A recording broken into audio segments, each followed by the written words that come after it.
Hello and welcome to the Giant Talk podcast, brought to you by both There Be Giants and Momentous. If you've tuned in before, you'll notice we're having a bit of an upgrade.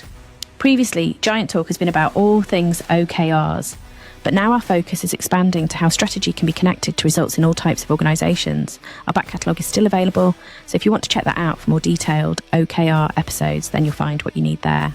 In the meantime, Roger and James are delighted that you're here, and if you want to contact us, you can drop us a note at growth@therebegiants.com. Enjoy.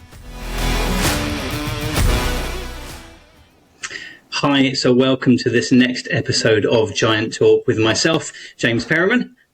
And myself, Roger Longdon. Fantastic. Now, today we're joined by a brilliant guest. It's not my place to introduce him or tell you all about him. Simon, over to you. Tell us a bit about you and what you do. Okay, so Simon Norrie from a company called Custerian. I think the first thing I would say is that's obviously a boutique consultancy, but I've spent probably most of my career working in organisations. And if I was to sort of go, what is it I'm interested in? It's about using data to understand and affect customer and consumer behaviour. So that's what I'm really interested in. And I've performed a number of different roles across a lot of different organisations, but a lot of it has always been about trying to understand the why of an organisation and then make sure it runs through the sort of what and how of the organisation, which is where I came across Roger, actually, which is part of the work that was done around OKRs and those types of things. Fab. Thank you, Simon. So tell us a bit around some of those organisations then, and kind of what were you there to deliver, to work on with them, to help them with? So I think in terms of the working life, as it were, and I don't class consultancy as not working life, by the way, it's obviously a different context when you amble up to an organisation against a relatively clear brief. Within organisations, it was always about trying to go, look, we have got a stated proposition. Do we understand that proposition clearly enough that we can translate it through an organisation into something that people can buy? So it was all around using data to understand that. So I was there in the early days of database and data-led marketing. When we look at that, latterly, how that comes into the organisations we deal with, and Custerian is customer experiences, which it was formed out of, but we're not a customer experience business. We use it as a tool set. Really what we're trying to do with our organisation currently is leave colleagues more capable of delivering the outcome that we've been set as a challenge to help the company deliver. So that usually is something around, look, this program started to fail, or we don't understand in terms of what we're trying to do for customers, or we don't understand where this project is. And usually our role is to go into the organisation, and what we believe fundamentally is the people in that organisation are the most capable people, and there's usually something that's broken down in that communication chain. But it's a practical, hands-on way of enabling colleagues to deliver change in organisations, to hit organisational goals. We usually say commercial goals quite quickly, by the way. But, businesses exist for profit, and we never forget that. And it's interesting, just that word proposition obviously can mean a number of different things to different people, but I'm taking it in the spirit of a commercial proposition that's out there for customers to engage with and purchase. Yeah, I think I've had some interesting conversations with Roger about this in the past, actually, which is, I'm a marketeer and I worked in an agency. So for my sins, I have developed a number of different labels for things over the time in a desperate attempt to sell products and services. I think from my point of view, when you look at things like North Star, purpose, whys, and proposition, I always boil them down to, do you understand what's unique and different about your organisation so that you convert that into products and services that can be put through channels that people can consume with the support of colleagues in organisations? So I have that sort of broad church on it, which is, okay, how are you going to deliver value in the market that you exist in? So that's what I mean by proposition. And again, that's probably why we butted up against OKRs. How do I lift people's heads up to look for things? So, yeah, because understanding that and getting really clear about the purpose of the organisation is the first step in kind of starting to build alignment. And you've already said that your work is about helping people to navigate their way through change and deliver the absolute best, service or product or whatever that they can do. The whole essence of Custerian is it's very much about looking at things from the customer's perspective, isn't it? And how I guess the thing that always struck me about you, Simon, and the reason why we've talked for many years is you get the strategy side of things, you get how important that is, but you see the link, the chain, all the way through to the customer experience, don't you? Yeah, absolutely. And I think for us, it's that step through. I mean, Simon Sinek's a famous one, and I used to be a little bit dismissive about this because I was like probably going, well, at the end of the day, let's just get Kotler out, everybody. But I think there is a beautiful simplicity in if you don't understand the why, how are you going to understand the what to convert into the how? So how are you going to run through that process of how am I going to create a product and service to deliver into what market through what channels, served by what operating model? And one of the things, and we touched on this in the preamble to this, and it's something that Roger spends a lot of time in, and I think in terms of learning and development, a crucial area in it is you go, if the people in an organisation don't understand what the organisation is trying to do, how are they going to know how to go about doing it? And most people arrive at work well-intentioned. So if you don't tell them, they'll start inventing stuff. Yeah, because they want to get on and want to create an enjoyable place to work. So it's a really interesting, that alignment word's a very powerful one that I think people trot out but don't fundamentally understand, because the question is alignment to what? Exactly. And how clear is that? Yeah. Not just in terms of the top level, but how clear is their function, role, their team's role, their individual role. It's kind of, I think of it as a big pie, and the slice gets smaller and smaller and smaller, but it's still part of that big pie, isn't it? And it's still, you put all those pieces together and it still creates one big picture.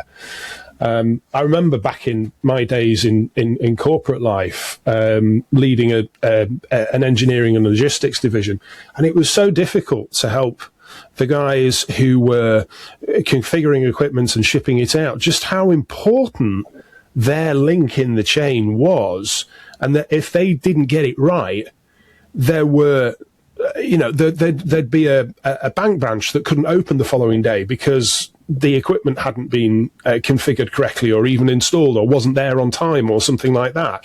So not only is it customer impact, there's also commercial impact because there'll be penalties as well. But it was so important for me to get them to understand the value of the work that they did. Yeah, absolutely. And I think, interestingly, my co-founder, Nicola Collister, she talks a lot about relay races. And this, it's obvious when it gets said, but if you don't understand that business is a relay race, then how do you know what baton you're going to pass to who when? Yeah. And how do you understand what the penalties are for arriving late to the handover or dropping the baton in the handover? And when you look at breaking organisations down, and we talked about what role do you provide, one of the things we say to people is, look, and customer journey is a tool for this, but I think people get obsessed with the tool and go, no, what you're trying to do is go, where are all the major handovers between you stating what it is you're going to do for somebody and them experiencing it? Where are all those handovers? Because as soon as there's a handover, that's where waste is going to start to occur, or the opportunity to improve is going to start to occur. Within functions, there's opportunity, but it's the transitions between these functions as the baton's getting passed. So you asked at the start there, James, what is one of the things you do with organisations? Well, we're trying to make sure we understand where the batons are getting passed. Do they understand who to and in what condition? So, And is there, I'm reflecting like Roger has been on kind of work that I've done with organisations around, particularly around customer experience, and when customer experience outcomes were successful, there was always a conversation that led back to the strategy. And as thinking about that, as you're talking about the baton analogy, that it's good for people to understand, who am I taking the baton from, or batons, who am I giving it to next? But the business strategy or strategies have to allow that to happen, don't they? So it can be great to have a strong commercial strategy, and this is what we want to achieve and our big goals. But if the IT strategy isn't delivering the capability to do that, and the HR recruitment strategy isn't delivering the right people to use that new tech, and therefore enabling the sales team to go out and do what they need to do, then that makes the baton passing harder. Yeah, absolutely. And I think, it's interesting. I've got a little bit of a soapbox, but I won't pull it out too far, and I won't stand on it for too long. I think the less clear you are about your why, your proposition or your purpose, the more likely you are to end up with a tail wag dog scenario. And the biggest tail that wags the dog quite often in business is technology, right? So, I've put this system in, which comes with these processes, which denotes this way of working, which means I need these people sat in these structures with these skills, monitored by these metrics. And if you think about that could work, but it is highly likely to not work. And it's why you get things in business, irrespective of whether it's customer experience or not, of people sitting in teams going, look, I know I'm having to ask you details for the 4th time, but that's because that's what the system needs me to do. Rather than a simpler way around, which is, look, I'll ask for it once and propagate it in the system. So there are a number of reasons why being really clear about what the overall purpose of an organisation is good. It's because you know what race you're driving. You know whether is it 100-metre relay, is it 400-metre relay? You know, if we're going to go mountaineering, is it the top of Everest or is it a walk down a canal towpath? It sets the tone that you can align round, and it stops you being distracted by other things that might be seen as silver bullets or the latest fad from the thing that's core and fundamental to you, which is why we are all here, everybody.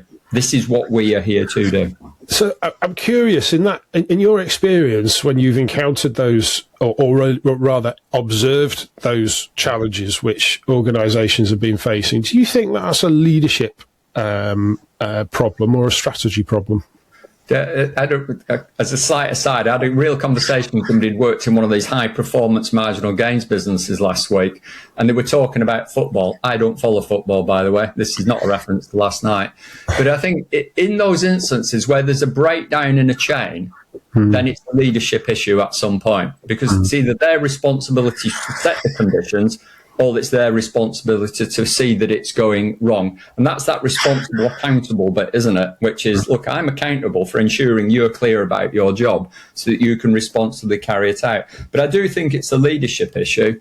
And I think it comes back to them not themselves understanding what the purpose of the organisation is, or that gets wrapped up in the broad term of politics. They're trying to do something else.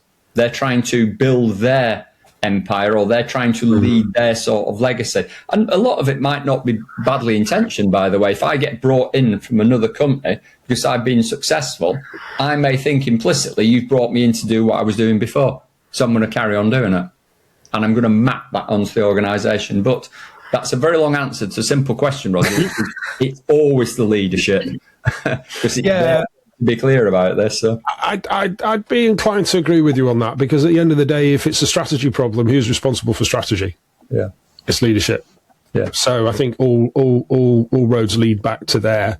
It's their job to create that clarity. It's their job to understand, how to align, and therefore then do that. But I won't pull out my soapbox about how important alignment is in organisations, or how undervalued it is just at this moment in time. Yeah, there's time for that, Roger. There's time for that. Simon, were there other symptoms you were seeing? So, you mentioned a couple in there and touched on technology. Were there other things that you went in and observed from those kind of initial conversations with leaders, with senior managers, with other parts of the organisation, or were there symptoms that the business was seeing in its metrics and its KPIs and its performance measures? Yeah, so there's probably, the first thing to caveat with this is we're a sort of change and problem solving company. So we don't tend to get called and go, everything's going amazingly, can you help us out? That does occasionally happen, but that's usually high growth type situation. And we've done some work around that. But in general, it's, Houston, there's the problem. Can we get somebody to come in and look at the problem? I think there's a couple of things that tend to go into there. One is there isn't really a clear view on what the strategy or the purpose of the organisation is. The layer that exists below that is there might be a clear view of it, but there's not a belief in their ability to deliver it. And we've seen that, which is, I know what they've said the strategy is, but I don't believe fundamentally we can deliver this strategy.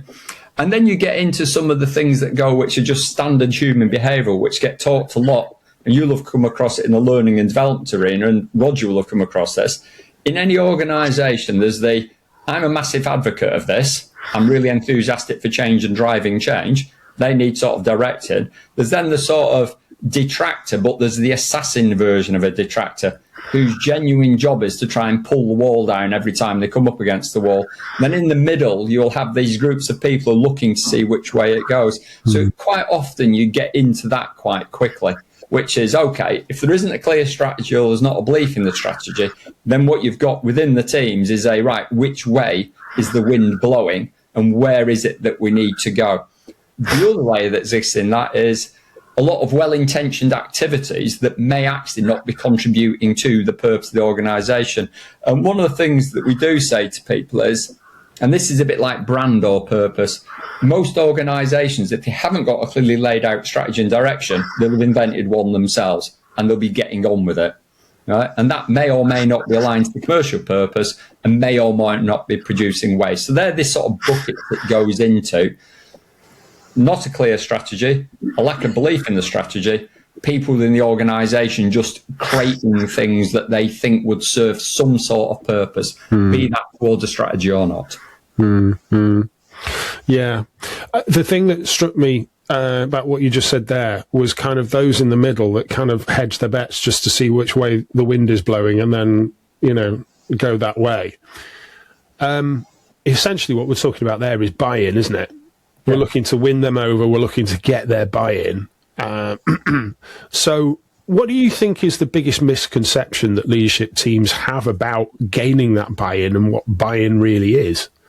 So that's a really interesting question, and I'm going to try and not give it... So the very short answer to that, as I think there's an issue with a lot of companies that feel they may get into conflict with the teams. Right, so if they're trying to get them to do something they don't want them to do, and there's always an assumption when companies get into some level of stagnation that there's some level of sort of dispute going on between the colleagues and the management team. And we got all those stories about running into treacle, acts as a barrier between the board and the colleagues and things like that. So there's those types of things that I think that go on with organisations that you see as issues with them. I think some of the other one is, and it's a bit of a broken record, this, if you're not clear about what your strategy is, how are you going to feel confident in standing up and telling your teams what your strategy is? Yeah. But what most people are looking for in organisations is, can you just give me a sense of direction, clearly enough so I understand my role in it, so that I can contribute to it, because contributing to something makes me feel good about myself. Yeah. So that's where it's sort of hubbing around, I think, Roger. Yeah. And I've seen this in action. I saw it in action earlier in the week, to be honest. Yeah. I was working with some clients and we got to the stage where they were bringing a wider group into the process of, building the alignment for the organisation. So working out what needed to be done on a more tactical sort of 3-month level. And in advance, when they were working through who it was that was on the list to be invited in, they did point out a couple that could be detractors, that have been kind of a bit like stick in the muds in the past. But the way I said, just believe in the process. Okay, believe in the process. And because of the work that I'd got the leadership team to do beforehand, which was to do the strategy mapping and then define what the sort of the 18-month goals are for the business, that did create, as you said, that direction of travel and got quite clear about what those, waypoints and finishing lines look like along the way and also at the end of that particular journey. And not one of the detractors or potential detractors was a problem. They I would say possibly were maybe those people that you mentioned in, about which way is the wind blowing. They saw that the rest of the room were really bought into this and just decided to go with it, and actually turned out to be really, really constructive contributors for the day, and really took ownership. There's a couple of interesting points in there, because there's this analogy, isn't it? If you really want a highly bonded customer, irritate them, then satisfy them. That takes like 7 times as much emotional bonding to an organisation. And there's a little bit of that with the detractors. But one of the things that we found in organisations is you should actively seek out and engage with the detractors first. Yeah. Now, there's the sort of nice side of that, which doesn't make you feel good to change a detractor. It genuinely does, and that's a great story in terms of how it works. It also enables you to spot the true assassins in an organisation as well. right? And the other thing that you've got to understand when you're getting into change in organisations is that a lot of the detractors, quite a lot of them, are asking genuine concerns and questions because what they're trying to do is preserve the company. And they're trying to keep that company successful because they fundamentally like the company and want to be there. But that makes them change resistant because as soon as we build something, we want to maintain it. So as soon as you turn up for a change, but they're a really useful source of information. And the reason for it is they're usually highly capable of mobilising objections to what you're trying to do. Form committees, produce reports that it won't work, understand all the politics in an organisation. And you've just given a beautiful example about how engaging them and taking them on a journey that opens them up to what you're trying to do, which is improve the company, which will be better for them, enables you to get over all those barriers really quickly. And if somebody's still sat in the room at the end of it going, look, I don't care, I don't want to work in this type of company, well then great. That's another piece of information that you've got at the end of the day. But I think much more than engaging the advocates, which I think a lot of people can do, because they just want to change stuff, engaging the detractors as a start point is very useful. And I think we, by accident, got into that because we're really interested in people and why people do stuff. And equally, we come from a business background where we didn't get told we could bring consultants in. You got given a departmental budget and told to deliver something within that budget. So your people were your raw material. And that's made us, I think that's been a huge benefit to us over the years as well. There's a couple of things when, either when I'm consulting to help with change or delivering it through training interventions. And one is that it's great to tell people about the vision, what we're trying to accomplish, how good is it going to be, in metrics, numbers, and in pictures and words and so on, but also to say, actually, if we didn't do this change, if we didn't go on this journey, what is the sense of discomfort or pain that we are going to be in and that we have to move away from? Because obviously you've got some people who love moving towards new exciting stuff, but some want to move away from either current discomfort or potential discomfort. And a great tool to marry with that, I found, is something called a force field analysis, where you basically just say, what are all the things that will help make this change successful, but what are all the barriers that we need to overcome? And you're allowing people the space then to say, well, we didn't do this properly last time and we won't be taught how to use it and we won't know what to do. Okay, so we'll make sure we do that. We make sure we give you the training, the education, the whatever it might be. It's an opportunity to spin all of that concern. Absolutely. And that's a great example of some of the very simple frameworks that, one is a listening skill, by the way, which is I need to listen to people. It's amazing how often, and I think your process does this, Roger, as well, is that you've got a process that basically listens to people, reflects back to them, and then takes that to a board for approval. That's quite an interesting precept in its own life, because a lot of people just feel extracted from and used in some of these management processes.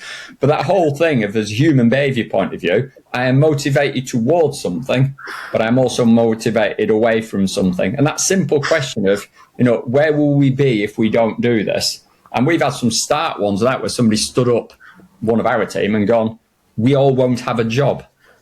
So what are we going to do? And runs the numbers for them. And then they suddenly go, right, okay. Now, that's an extreme example of a business that's in massive distress, losing millions a week. But those types of things are very useful for people to understand. As a human, I have a behaviour that drives me towards things or away from things, towards comfort and away from pain. Yeah, very much so.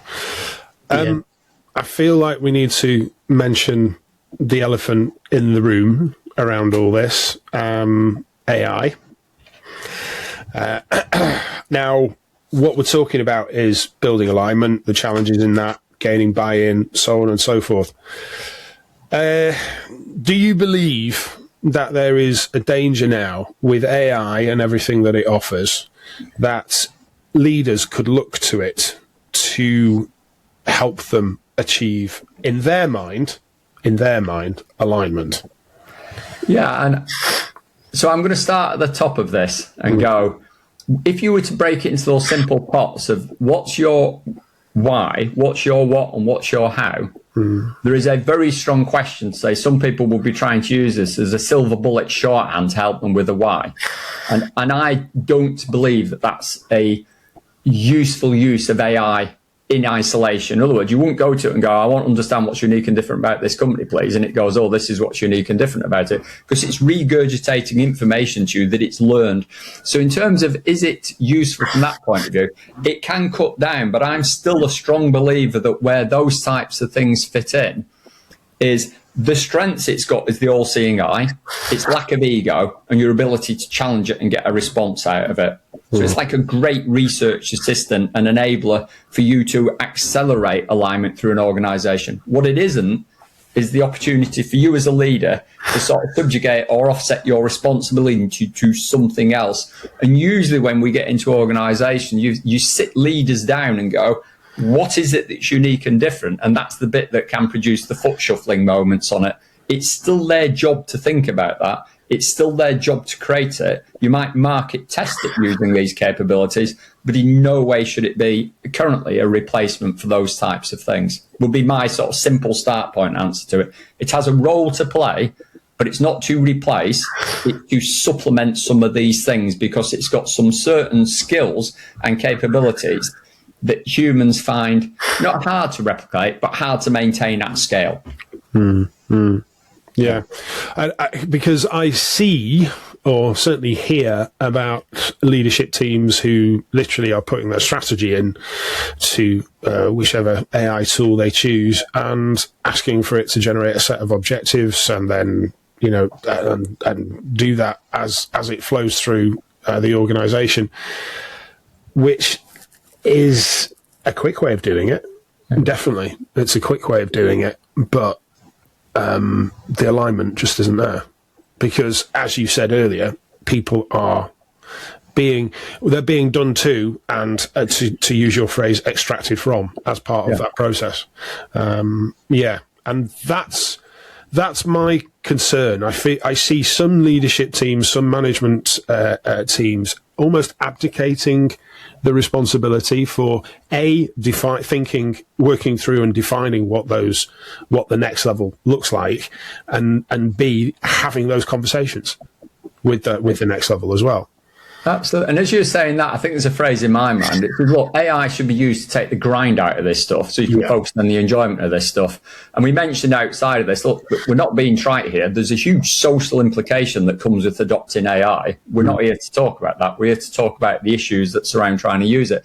But it's very good at doing all that mundane stuff, you know, looking at large volumes of information and trying to keep you on track.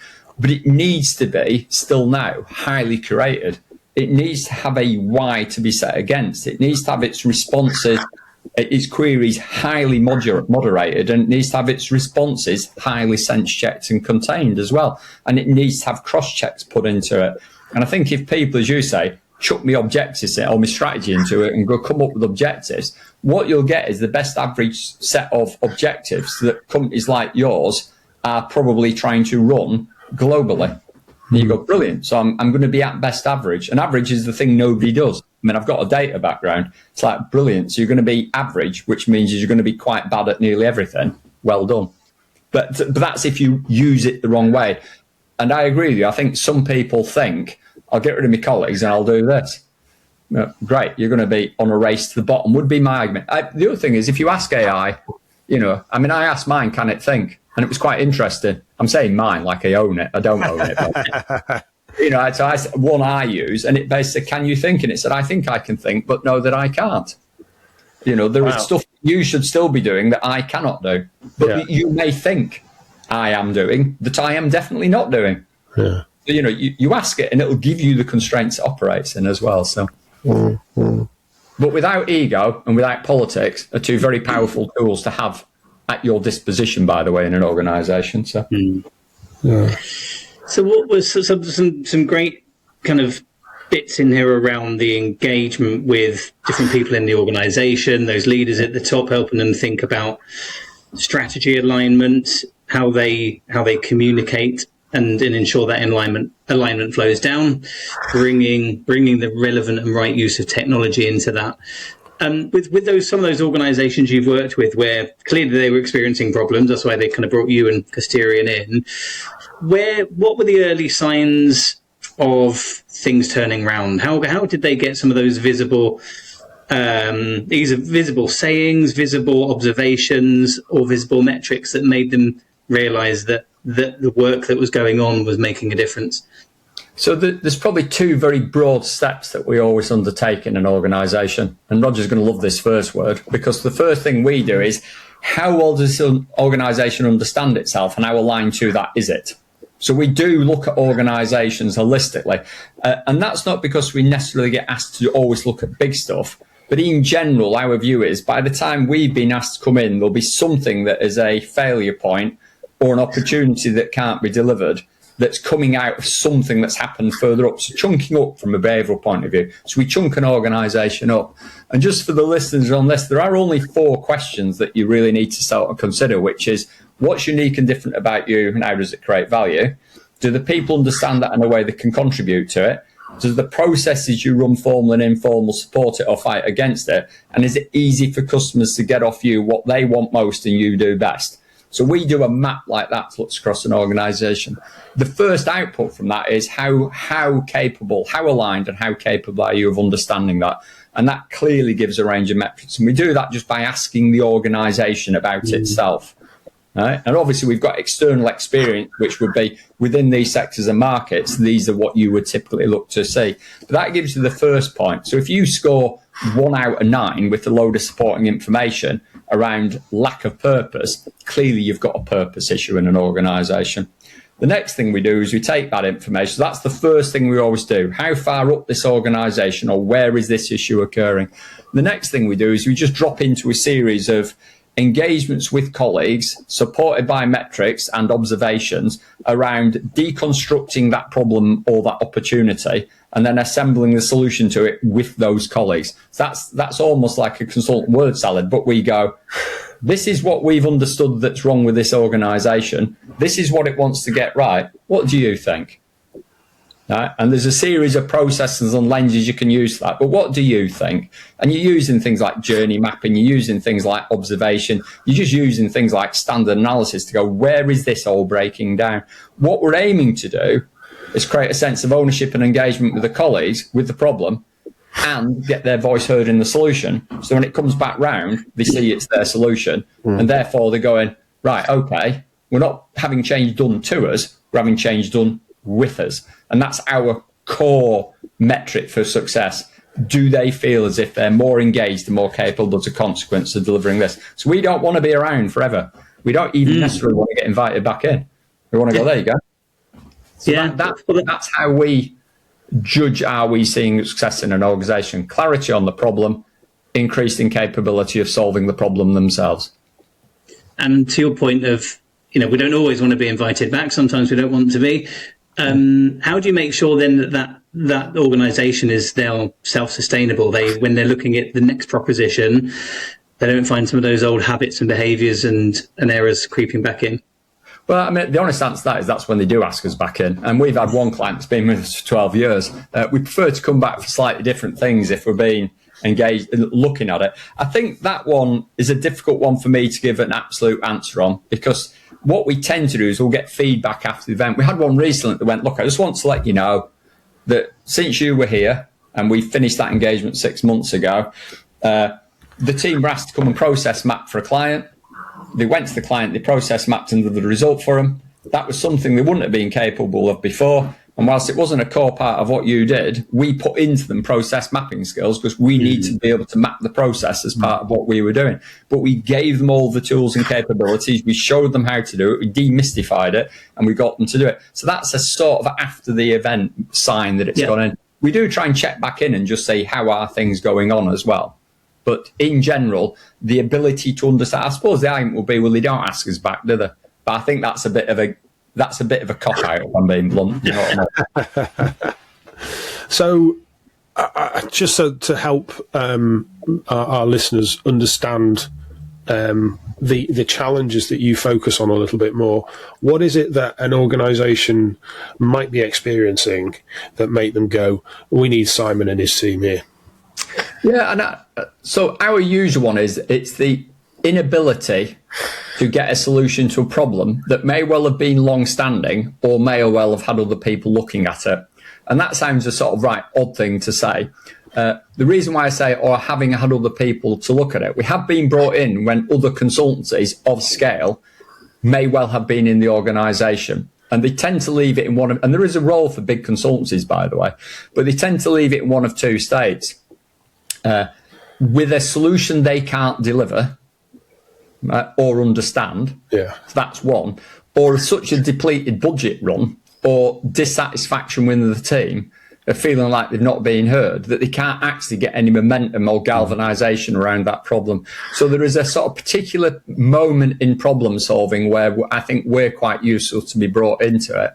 I think the other thing is for organisations is it's where they have seen that they are trying to scale something and are unable to scale it. And we've had probably for about the last 4 years, we've had quite a lot of requests and or being put in by scaling organisations that are trying to hit growth targets. And I think that's because you can't afford to run into a high fee, high engagement, slow duration model when you're trying to build stuff. You have to be clear about what we're trying to do, create ownership in the organisation and get on and create cadence. So they're probably some of it. We haven't got a vertical and we haven't got a market sector. I did say, look, you know, if you tell me to come and help you build a nuclear submarine, I'm probably going to go, no.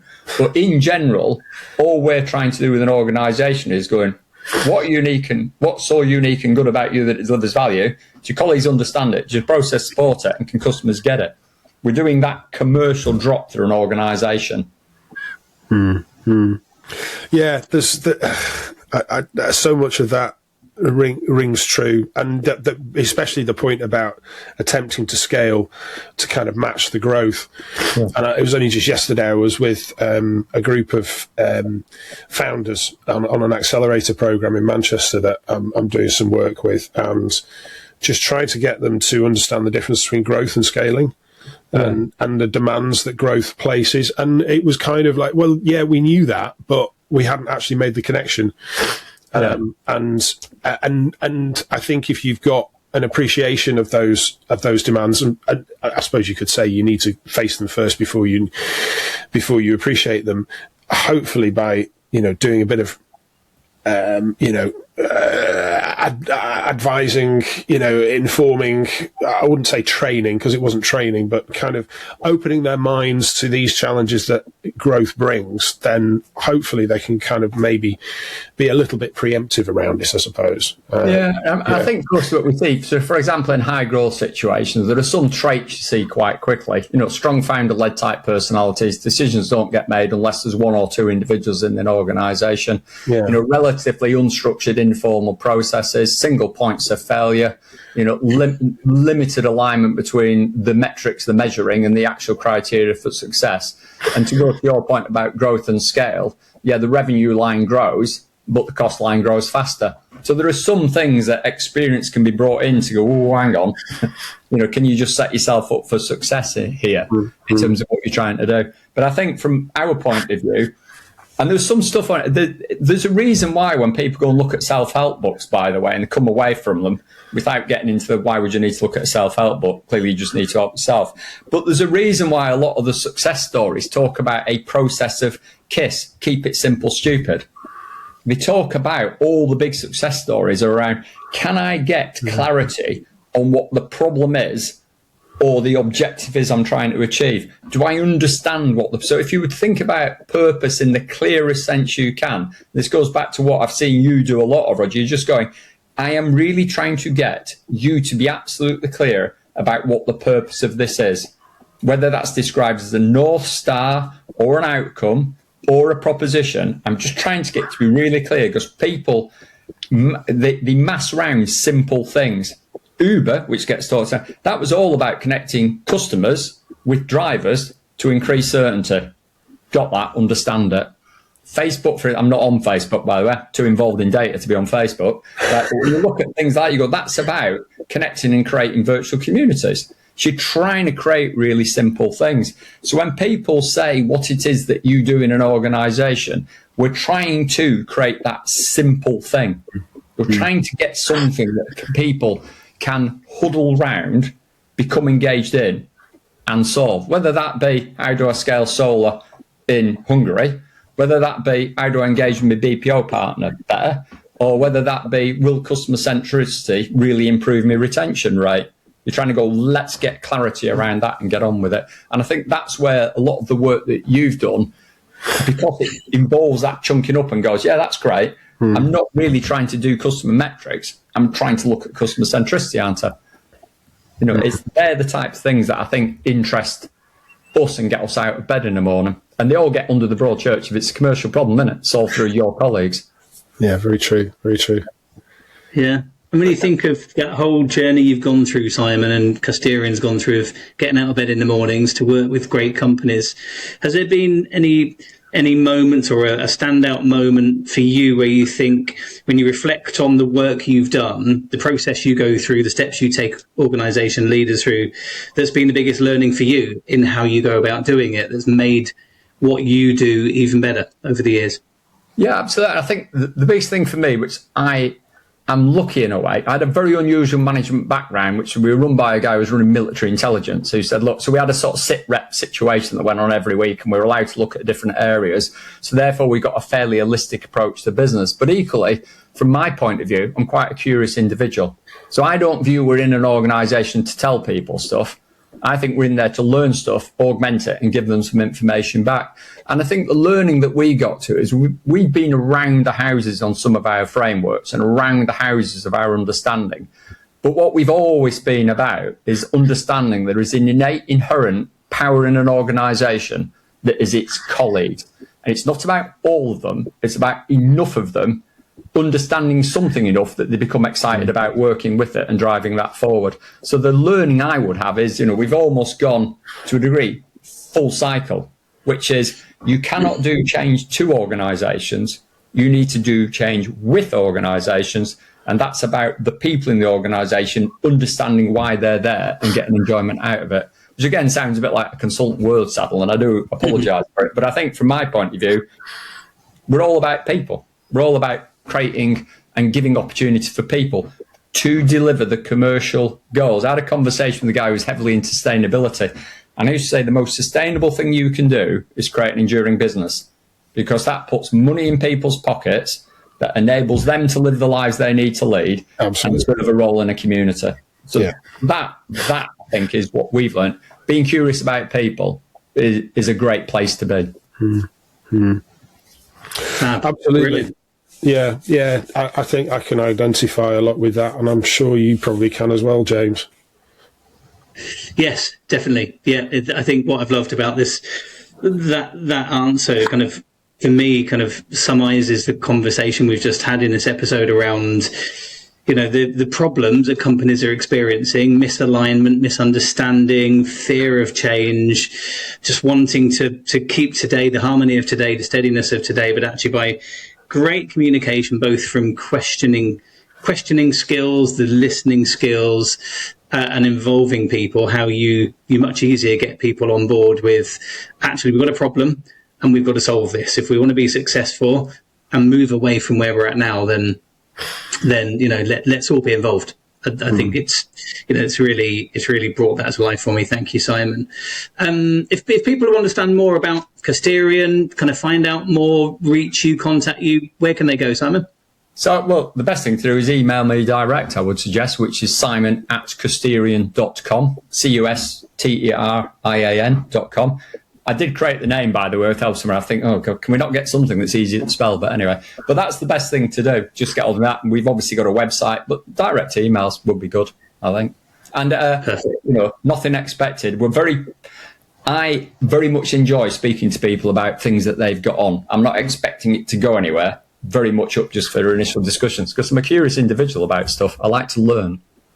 Yeah, I think that's a great trait for lots of people, to be curious. Simon, brilliant. Thank you. Your details will be in the show notes. To our viewers and listeners, thank you for tuning into this latest episode, and we look forward to bringing you another one very soon. So thank you very much.